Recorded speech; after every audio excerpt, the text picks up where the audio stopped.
A familiar sound. A bee-like buzz made itself heard outside my window. Curious and annoyed, I gathered my jacket and went for a stroll. Behold!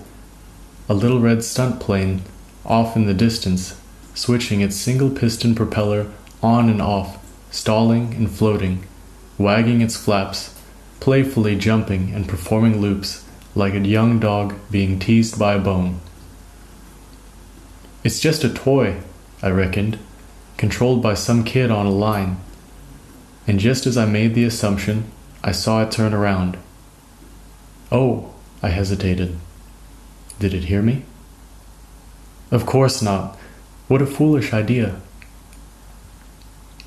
The sound of its engine grew to an immense roar, and I could see a life-sized figure emerging. My heart did a cartwheel, and I glanced across the street. The only other person outside was an old man. I noticed a growing fear in his eyes as the sound grew 100-fold.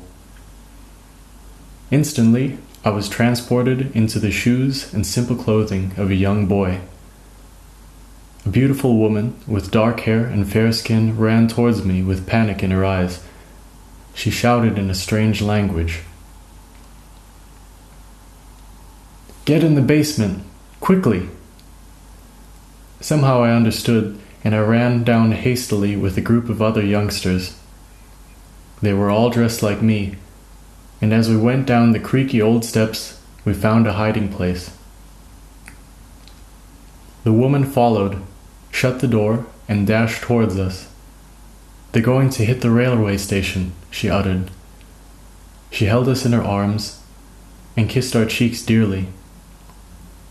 Under an incoherent hum, I heard an episode of explosions, and our house shook violently. What kind of fireworks were these? The blasts were suddenly cut short, and I found myself standing where I was before, dazed, confused, and silent. The plane was now long gone, and so was the man.